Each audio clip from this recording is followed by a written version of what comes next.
운이 좋게도 제게는 100억대 자산을 가진 지인에서부터 1000억대 자산을 가진 지인이 있습니다. 이런 부자들에 대한 이야기는 보통 책에서 많이 보셨을 텐데 실제로는 어떻게 다른지 이야기해 보려고 합니다. 부자가 되기 싫은 사람이 있을까요? 네, 있습니다. 그게 바로 접니다. 부자는 노동자들을 착취하고 가난한 사람들을 무시하고 돈을 위해서는 무엇이든 하는 탐욕스러운 사람들이잖아요. 저는 돈돈거리기보다는 명예롭고 의미 있는 일을 하고 싶거든요 라고 생각했습니다. 그러던 어느 날 나름 성공한 인생이라고 생각했는데 뭔가가 빠진 것 같은 느낌이 들었습니다. 괜찮은 집이긴 한데 원하던 집은 아니고, 좋은 레스토랑이긴 한데 진짜 가고 싶었던 데이트 장소는 아니고, 괜찮은 부모님 선물이긴 한데 진짜 해드리고 싶었던 선물은 아니었던 겁니다. 빠진 뭔가는 바로 자유였죠. 돈으로부터 자유롭기 위해 돈을 생각하지 않았더니 오히려 점점 돈을 신경 쓸 수밖에 없는 아이러니한 상황이 됐던 겁니다. 그렇게 부자가 되기로 결심했습니다. 그리고 5년이 지났습니다. 돈을 벌려면 속여서 돈을 뺏지 않는 이상 그 사람에게 돈 이상의 가치를 줘야 자발적으로 지갑을 엽니다. 그러려면 사람들이 뭐가 필요한지를 항상 생각하고 사람들의 문제를 해결해 줘야 합니다. 부자는 탐욕스러운 사람이 아니라 오히려 사람들의 문제를 해결해주는 사람들이더라고요. 의미 있는 일을 하고 싶다면 돈을 벌면서도 충분히 의미 있는 일을 할 수 있고, 번 돈을 가지고도 자기가 원하는 의미 있는 일을 할 수 있습니다. 혹시나 과거의 저처럼 부자나 돈에 대해 부정적인 생각을 가지신 분들이 계실까봐 잠깐 제 이야기를 해봤습니다. 제 경험과 생각에 공감하셨다면 이제 부자가 되고 싶으시거나 적어도 부자들은 어떤 사람인지 궁금하실 텐데요. 본격적으로 제가 직접 느낀 100억 부자와 1000억 부자의 공통점과 차이점을 3가지씩 이야기해 보겠습니다. 첫 번째 공통점은 바로 법인을 가지고 있다는 겁니다. 꼭 큰 회사가 아니라 1인 사업이나 부업을 하더라도 부자가 되기 위해선 법인이 필요한데요. 지금부터 하는 이야기를 잘 기억해 두신다면 평생 몇 억은 더 벌어가실 겁니다. 이해하기 쉽게 직장인, 개인 사업자, 법인이 부자 될 확률을 비교해서 알려드릴게요. 직장인 2천만 명의 중위소득은 연 3천만 원, 한 달에 세전 250만 원입니다. 한 달에 250만 원도 못 버는 직장인이 절반이나 된다는 거죠. 내가 꽤 성공해서 상위 10% 직장인이 됐다면 소득은 연 1억 2천만 원입니다. 월 1천만 원이죠. 그런데 여기서 국민연금 26만 원, 건강보험 35만 원, 근로소득세 175만 원 등 고정비용을 뺐더니 실제 받는 돈은 750만 원이네요. 내가 싱글이라면 생활비 200만 원, 월세 100만 원, 혹시 자녀가 한 명만 있더라도 교육비, 추가 생활비 등이 200만 원 정도 더 듭니다. 비용은 점점 커지는데 연봉이 얼마나 상승할지 한계는 뚜렷하죠. 부자가 될 수 있을까요? 그럼 사업을 해야 되나 라고 생각하실 텐데요. 이미 사업하고 계신 분들의 생각은 다르실 거예요. 사업 정말 어렵죠. 실제로 서울시 통계에 따르면 사업을 시작해서 3년 동안 살아남는 사람은 2명 중 1명이라고 합니다. 외식업 프랜차이즈 기준 창업 비용이 1억 5천만 원이고 본전을 회수하는 기간이 평균 3년인데 거의 절반 이상이 수익은커녕 손해를 보고 그만두게 된다는 거죠. 그러나 우리는 다 성공할 사람들이니 사업 경험도 쌓였고 재능도 있어서 1년에 10억을 벌었다고 해볼게요. 내년에 세금을 얼마나 내게 될까요? 누진공제를 하더라도 일단 바로 4억 이상을 내야 합니다. 여기서 끝이 아닙니다. 직장에서 퇴사하고 사업을 하게 되면 깜짝 놀라는 게 있는데 그건 바로 건강보험료입니다. 직장가입자에서 지역가입자로 바뀌게 되는데 이 경우 건강보험료가 얼마나 올라갈까요? 직장인과 사업자가 똑같이 1년에 1억을 벌었을 때 직장인의 건강보험료는 30만 원 정도지만 사업자의 건강보험료는 그 2배인 약 60만 원입니다. 사업소득이 연 10억일 때는 한 달에 500만 원 정도 나가게 됩니다. 만만치 않죠. 부가세는 1월과 7월, 종합소득세는 5월, 500만 원 되는 건보료는 매달, 쉴 틈이 없습니다. 이래서 자꾸 나라 욕을 하게 되는 거겠죠? 그런데 이런 엄청난 세금과 매달 나가는 건보료를 모두 해결할 수 있는 방법이 있습니다. 바로 법인인데요. 법인을 알아야 비로소 부자의 길로 한 발짝 내딛었다고 할 수 있습니다. 법인은 2억 이하의 수익에 대해서는 9%의 세금, 2억에서 200억까지의 수익에 대해서는 세금이 19%입니다. 여기서 수익이라고 하는 것은 매출에서 제품을 만드는 데 사용된 원가나 각종 사업 관련 비용들을 모두 뺀 금액입니다. 따라서 비용 처리로 세금을 더 줄일 수도 있죠. 거기다 증여나 상속 금액이 10억이 넘는다면 억대가 넘어가는 세금을 내야 하지만 법인을 통해 이 부분 역시 해결할 수 있습니다. 저도 2개의 법인을 단연간 운영하면서 많은 공부를 했는데요. 한번 법인을 알면 알기 전으로는 돌아갈 수 없습니다. 제가 본 100억 부자와 1000억 부자는 모두 법인을 잘 활용할 줄 아는 사람입니다. 두 번째 공통점은 일상적인 스트레스나 예상치 못한 위기 상황에서도 큰 기복이 없다는 건데요. 자신의 건강, 시간, 감정을 체계적으로 관리하기 때문입니다. 건강 관리하는 걸 보면 수면 시간 7시간에서 8시간은 최대한 지켜줍니다. 저도 몇 년간 4시간씩 자면서 일할 때가 많았는데 사람 몸은 기계가 아니기 때문에 이렇게 휴식 없이 오래 지속될 경우 결국 일의 효율이 떨어지고 기분이나 신체 기능까지도 다운되는 경험을 했습니다.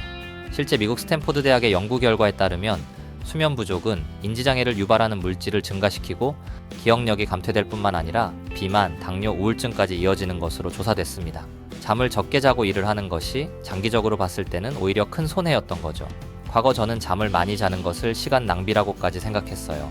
그러나 자는 동안 뇌에서 멜라토닌이라는 물질이 우리 뇌와 몸을 회복시킬 뿐 아니라 낮 동안 습득한 단기 기억이 자는 동안 장기 기억으로 옮겨져 정리된다는 것을 알고부터는 잠을 많이 자려고 노력하고 있습니다. 부자 지인들은 깨어있는 시간 동안 집중력 있게 일을 하고 충분한 수면을 해야 한다는 사실을 알고 실천했던 거죠. 먹는 것도 보통 사람과는 다른 점이 있는데요. 같이 간식을 먹는 자리에서도 몸에 안 좋은 건 먹지 않습니다. 또 맛있는 게 있어도 절대 과식하지 않아요. 헬스는 기본으로 꾸준히 하고 거기에 배우고 싶은 운동 한두 개를 더 합니다. 축구나 농구 같은 격렬한 운동보다는 수영, 골프, 테니스 등을 주로 해요. 실제로 스웨덴 옌세핑대 연구팀은 운동이 학습 능력에 미치는 영향에 대한 논문 13건을 분석했는데 단 2분의 운동만 해도 기억력, 문제 해결 능력, 집중력, 언어 능력 등이 향상되는 것을 발견했습니다. 더 충격적인 것은 이 효과가 최대 2시간 동안 지속된다는 겁니다. 운동은 건강한 몸으로 자신감이 생기는 것뿐만 아니라 뇌 발달에도 크게 기여해서 집중력과 판단력이 높아진다는 것은 수많은 연구로 증명된 결과이기 때문에 부정할 수 없죠. 시간 관리도 확실히 다릅니다. 직장인과 달리 사업과 투자를 병행하고 있으니 시간에 자유로운 편이잖아요. 기분이 안 좋으면 놀러 가도 되고 컨디션이 안 좋으면 쉬어도 되고. 근데 미리 계획한 여행이나 휴식이 아니면 그렇게 충동적으로 행동하지 않습니다. 오히려 직장인보다 더 엄격하게 스케줄을 관리해요. 스케줄을 관리한다는 게 꼭 일을 많이 한다는 뜻은 아닙니다. 집중적으로 일할 때는 퇴근 개념 없이 이른 아침부터 새벽까지 몰입하기도 하지만 한 달에 20일 넘게 놀기도 합니다. 그렇지만 그건 미리 계획한 거예요. 그러나 무엇보다 가장 두드러지는 건 감정 관리입니다. 기분이 나쁜데 기분 나쁜 걸 숨긴다거나 기분이 좋은데 좋은 걸 숨기는 게 아닙니다. 오히려 그 반대로 기분 좋거나 나쁜 게 있으면 적절한 타이밍에 숨기지 않고 얘기합니다. 그러나 그 감정이 자신에게 오래 남아있지 않게 합니다. 특히 부정적인 감정일수록 금방 털어버리고 자신의 생활이나 일에 영향을 미치지 않게 하죠. 이 모든 것들이 합쳐져 어떤 상황에서도 기복 없이 할 일을 하기 때문에 좋은 결과를 내는 것 같습니다. 마지막 공통점은 요즘에 특히 중요한 능력인데요. 바로 사람을 모을 줄 안다는 겁니다. 자신이 추구하는 방향과 방법이 명확하기 때문에 사람들에게도 메시지가 강력하게 전달됩니다. 사람들은 그 이야기만으로도 영감을 얻기 때문에 저절로 함께하고 싶은 생각이 들게 되죠. 부자들은 그 사람이 믿을 만한 사람이고 능력이 있다고 판단되면 서로 이익이 되는 방향으로 협업을 하기도 합니다. 메시지를 전하고 사람을 모으는 수단에는 오프라인 모임도 있지만 블로그, 유튜브, 인스타 등 SNS가 그 중심에 있습니다. 과거에 주로 오프라인으로만 사람을 모았던 부자 지인도 SNS 파워에 대해서는 인정하고 직원들에게 제 블로그 과외를 받게 한 뒤 적극 활용하고 있습니다. 또 한 명의 지인은 유튜브에서 두각을 나타내고 있고요. 이렇듯 부자는 변하지 않는 강력한 메시지와 변화하는 시대에 맞는 메시지 전달 수단을 가지고 있습니다. 여러분들도 나만의 메시지 전달 수단인 SNS를 통해 사람들을 모으는 것으로 부자가 되는 첫걸음을 내딛어 보시기 바랍니다. 대한민국 상위 1% 부자의 자산은 29억, 상위 0.1% 부자의 자산은 76억이라고 합니다. 100억을 가진 제 부자 지인은 대한민국 5천만 인구 중 5만 명 안에 드는 엄청난 사람이죠. 그럼에도 1000억 부자 지인과는 많은 차이가 있었는데요. 어떤 점이 달랐는지 들어보시고 내가 100억 부자가 될 사람인지 1000억 부자가 될 사람인지 확인해보세요. 지금부터 그 차이점 3가지를 이야기해보겠습니다. 첫 번째로 100억 부자는 안정적인 부동산을 토대로 차근차근 부를 쌓아갑니다. 중간중간 엄청난 경험들과 노하우들이 있긴 하지만 간단히 요약하면 아파트 투자로 시작하여 법인으로 상가나 비주택 투자를 병행하다가 수익이 커졌을 때 빌딩 한두 개로 갈아탑니다. 반면에 1000억 부자는 수익을 극대화할 수 있는 부동산을 발굴합니다. 대부분 투자자들이 모르지만 미래에 뜰만한 부동산을 연구해서 미리 선점하죠. 자세히 이야기할 순 없지만 일반적인 아파트나 상가 투자가 아닙니다.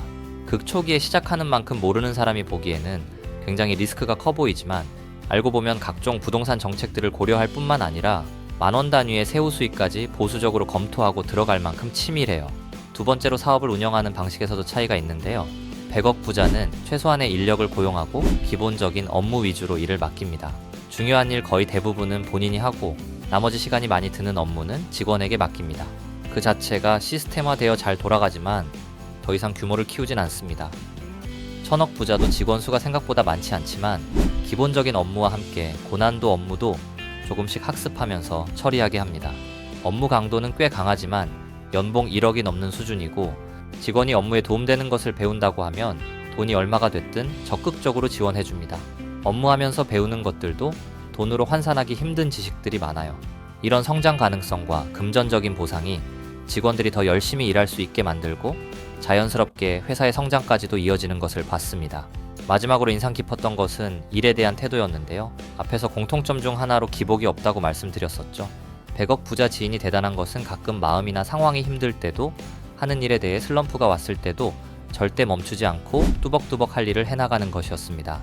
이것이 바로 적지 않은 자산과 역량을 쌓아온 비결이고 동시에 여전히 끊임없는 성장을 추구하기 때문에 또 다른 레벨업을 할 거라고 믿는 부분입니다. 그러나 1000억 부자 지인은 여기서도 제 상상을 뛰어넘습니다. 대화 중에 본인은 일하는 데 있어서는 스트레스가 1도 없다고 했습니다. 사람이 그럴 수가 있나, 그 비결이 뭘까 궁금증을 가지게 됐고 오랜 시간 옆에서 지켜보며 그 해답을 찾았습니다. 하는 일마다 걸리는 것 없이 잘 풀리거나 직원들이 일을 기가 막히게 잘해주기 때문이 아니었습니다. 본인의 일을 진심으로 재밌어 하기 때문에 일이 많은 것을 힘들어하는 것이 아니라 오히려 감사해야 하는 태도를 가지고 있었어요. 사업을 하면서 생기는 각종 변수들도 대부분 사람들에게는 밤잠 못 자는 스트레스가 되지만 그분에게는 하나씩 재밌게 풀어가는 퍼즐 같은 느낌이었습니다. 우리가 흔히 말하는 워라밸은 적당히 일하고 적당히 노는 것인데 그분처럼 노는 것도 일하는 것도 최선을 다하는 것이야말로 진정한 워라밸이 아닐까라는 생각이 들었어요. 책에서 나오는 부자 이야기들도 배울 점이 너무 많지만 저자가 외국인이거나 나랑 너무 동떨어진 사람 같은 느낌 때문에 와닿지 않는 부분들도 있죠. 그래서 오늘은 책에서 나오는 뻔한 부자들의 이야기가 아닌 제가 직접 만나고 여전히 자주 보고 있는 부자들에 대해 진짜 이야기를 해봤습니다. 100억 부자와 1000억 부자의 공통점은 첫째, 법인을 가지고 있다. 그리고 잘 활용한다. 둘째, 기복이 없다. 그것은 건강, 시간, 감정 관리를 잘하기 때문이다. 셋째, 사람을 잘 모은다. 요즘은 블로그, 유튜브, 인스타 등으로 누구나 가능하다. 세 가지 차이점으로 첫째, 정석대로 가느냐, 선구자가 되어 선점하느냐. 둘째, 직원에게 단순 업무만 시키느냐, 비중 있는 업무도 가르치느냐. 셋째, 내가 하고 있는 일을 억지로 하느냐, 좋아하고 감사하느냐. 그러나 최소한 억지로 하는 능력이라도 있어야 된다 였습니다. 제 영상을 이렇게 끝까지 보신 구독자님은 똑똑한 사람일 거고 이제 어떻게 하면 부자가 될지 감을 잡으셨을 겁니다. 이제 실제로 부자가 되는 사람과 그렇지 않은 사람의 차이는 실행했느냐 안 했느냐로 나뉘게 될 거예요. 다시 한번 영상을 보면서 내가 할 수 있는 것은 무엇인지 생각해보고 당장 하나씩 실행해본다면 부자의 꿈은 그리 멀리 있지 않을 겁니다. 구독자분들의 성공을 응원합니다.